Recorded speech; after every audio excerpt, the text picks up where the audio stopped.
खुश हूँ ये बिहार की पवित्र भूमि में पहुंच सका राजेंद्र बाबू का जगह, और जिस प्रदेश में इतने सारे महत्वपूर्ण चीज़ हमारे इतिहास में हुए हैं, और इस ऐतिहासिक सदाकत आश्रम में आप लोगों को मिलना मुझे अच्छा लगा। मैं हमारे जो डेलीगेट्स आए हैं उनसे मिलने जा रहा हूँ। आपको पता है चुनाव चल रहे कांग्रेस पार्टी के भीतर। 17 सोमवार को हमारे कार्यकर्ताओं, पीसीसी डेलीगेट्स जो कहा जाता है, उनको मत देने का, मतदान करने का मौका मिलेगा। और मैं हूँ यहाँ मेरे जो घोषणा पत्र के बारे में लोगों को समझाने के लिए और उनके समर्थन मांगने के लिए। मैं माफ कीजिए, तो मैं ज़्यादा भाषण नहीं देना चाहता हूँ क्योंकि डेलीगेट से अब तक नहीं मिले, लेकिन मैं आपसे पूछूंगा, अगर आपके मन में कोई प्रश्न है मैं जवाब देने के लिए तैयार हूँ। सिर्फ 2-3 छोटी चीज़ें बताओ, उसके बाद सर आज आप पहुंचे एक चीज़ है 2-3 छोटी चीज़ें बताओ। एक है कि ये चुनाव कांग्रेस को मजबूत करने के लिए वाले चुनाव है, क्योंकि हम चाहते हैं कि हम एक उदाहरण दे दें भारतीय लोकतंत्र के लिए, और दूसरे जो पार्टीज है वो भी हमसे ये देख के सीख ले कि पार्टी के अंदर भी लोकतंत्र होते हैं। हम तो लोकतंत्र के बारे में बाहर जाके लड़ते हैं, लेकिन पार्टियों के अंदर आपको पता है कि किसी को पता नहीं कैसे नेताओं को चुने जाते हैं। कांग्रेस पार्टी पहली पार्टी है जो जनता, हमारे कार्यकर्ताओं को मौका देते हैं कि आप चुन लीजिए आपके राष्ट्रीय अध्यक्ष। मेरे ख्याल में बहुत अच्छी चीज़ है, इसलिए मैं इसमें शामिल हूँ। दूसरी बात यह है कि मैं इसमें भाग ले रहा हूँ क्योंकि मेरा नारा है कि इस पार्टी में परिवर्तन की खास ज़रूरत है। और क्यों? क्योंकि 2014 में और 19 में हमें 19% मिले 14 में, और उसी 19% पे हम रहे 2019 में। और मैं चाहता हूँ कि अगर हम 24 में ये जो बड़ी चुनौती है भाजपा की तरफ से, कि उसको अगर हमें निपटने हैं, तो हम मेरे ख्याल में कुछ वोटर्स को वापस ले आने हैं जो पिछले 2 बार हमसे निकल गए थे, और शायद कोई दूसरे कारण के लिए। लेकिन हम अगर हमारी पार्टी की मजबूती दिखा सकें और हम लोगों को कह सकें कि देखिए हमारी पार्टी में नई सोच है, नई ऊर्जा है, कि लोग बहुत ऊर्जा से, बहुत आवेश से उनके साथ आए हैं, तो ये जो जनसंपर्क का काम है वो करते रहेंगे।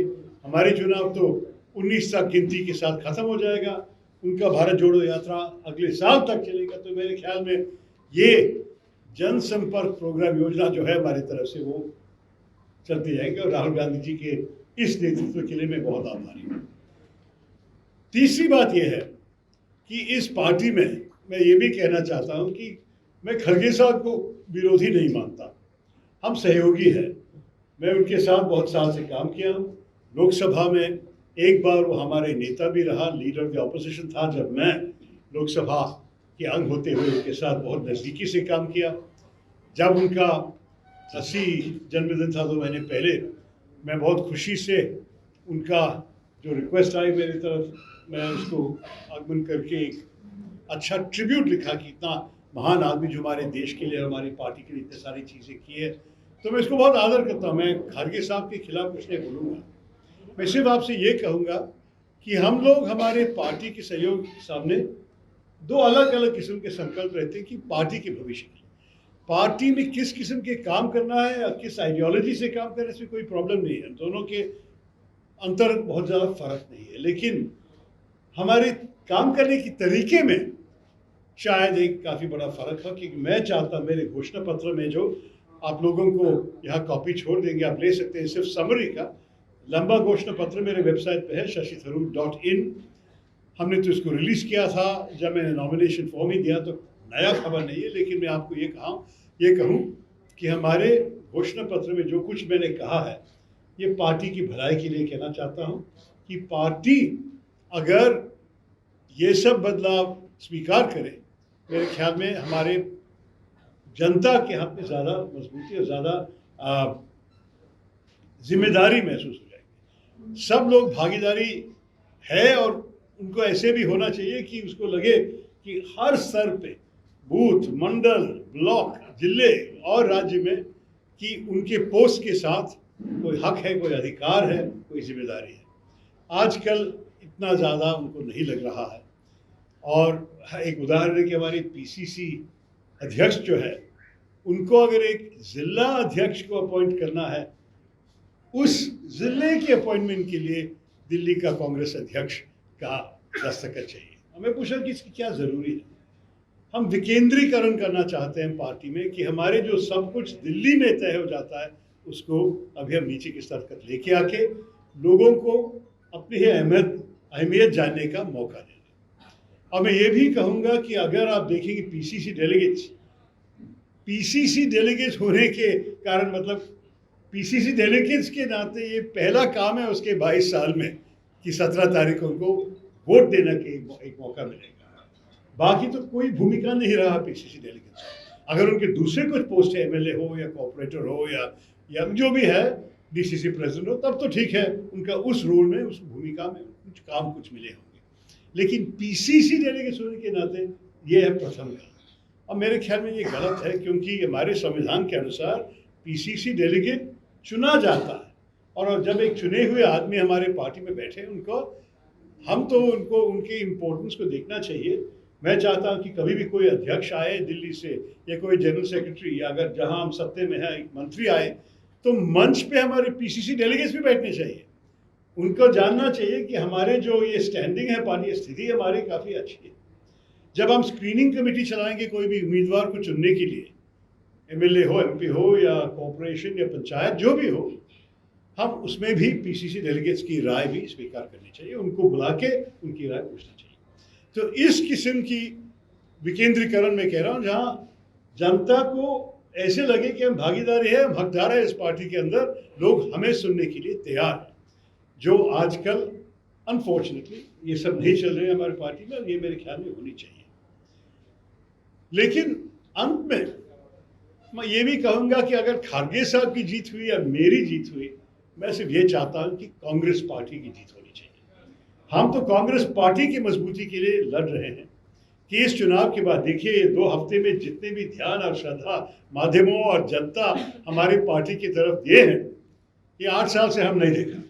तो इस चुनाव से ही एक मजबूती मेरे ख्याल में दिखाई दे रहा, और ये मजबूती के साथ अगर हम 24 में लड़ने गए, मेरे ख्याल में भाजपा को आराम नहीं कर सकेंगे, क्योंकि उनको पता है कि ये नई ऊर्जा से हम लड़ने के लिए तैयार हैं। देखिए, भारत जोड़ो यात्रा चलने दीजिए। मेरे ख्याल में नया अध्यक्ष की एक बड़ी जिम्मेदारी है दूसरे पार्टी से भी संपर्क करके देखना कि क्या गठबंधन की पॉसिबिलिटीज है। हमारे देश में आप लोग को पता है कि पिछले बार मोदी जी जीता 37% वोट से, तो बाकी 63% वोट 40 पार्टी ले गए।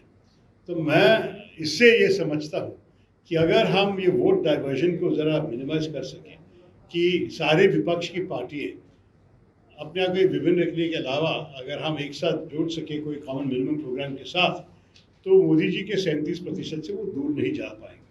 लेकिन ये करने के लिए सबसे बात करना पड़ेगा, शायद एक राष्ट्रीय महागठबंधन हो, या शायद नहीं हो, शायद हम स्टेट बाय स्टेट के बुनियाद पर हमें कुछ करना पड़ेगा। लेकिन जो भी है, ये होने के बाद जो भी गठबंधन रहेगा उनके साथ बात करके ये प्रधानमंत्री चीज़ के बारे में हम सोचेंगे।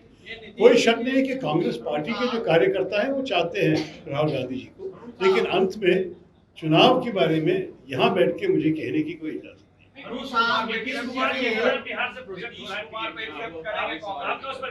देखिए, ये अभी तो मुझे इसमें कुछ ये मेरा कोई भूमिका नहीं है इस चर्चे में, मुझसे पूछने में कोई फायदा नहीं। देखिए, जब टाइम होगा, जो भी आदेश होगा उनसे पूछनी जरूरी है। It is said that it's not a contest. It's a contest not against Mr. Kharge. That's right. But it's a contest against those who don't want you to win. No, I don't know about that. I will simply say that as far as I'm concerned, it's a contest within the Congress party, within one friendly family, and whoever wins, we have to cooperate with each other after the victory or the defeat. That's not an issue. However, it is clear that some leaders have taken it upon themselves not just to take a certain stand, but to try and direct colleagues to vote in a certain way. Whereas my message is that all colleagues have the right to a conscience vote, and equally important that this conscience vote should be exercised in the larger interest of the future of the party. If the party is to have a future, we have to be fighting fit for 2024. And I do believe that if we carry on with business as usual, और हम चाहते हैं कि जो भी अध्यक्ष हैं उनकी बड़ी जिम्मेदारी होगी कि ये 3 चुनाव के लिए, ये विधानसभा के 3 चुनाव के लिए बहुत जल्दी एक्शन ले ले। शायद समय ज़्यादा बाकी नहीं, 1-2 महीने के अंदर अगर चुनाव होंगे तो नेचुरली शायद हमारी टाइमिंग इससे भी पहले हो सकता था, लेकिन जो भी हमारे पार्टी के अंदर चर्चा हुई, वर्किंग कमेटी ये तय किया कोविड के बाद ये करेंगे, तो इसमें शायद ज़रा सा डिले हो गई। मैं सिर्फ चाहता हूँ कि विधानसभा के चुनाव में हम जितने भी ज़बरदस्त प्रचार कर सकेंगे हम करेंगे, और उसके बाद मेरा लक्ष्य ज़्यादा है 24 में, क्योंकि 2024 में अगर हम भाजपा को नहीं रोक पाएंगे तो देश के भविष्य का प्रश्न है। और मेरे ख्याल में कांग्रेस पार्टी जिसका विचारधारा, जिसका सोच अलग है भाजपा से, हमें एक बड़ी जिम्मेदारी है देश के सामने कि हम हमारे सोच को उनके सामने रखें, मजबूती से हम लड़े और ये चुनाव जीतने की कोशिश करें।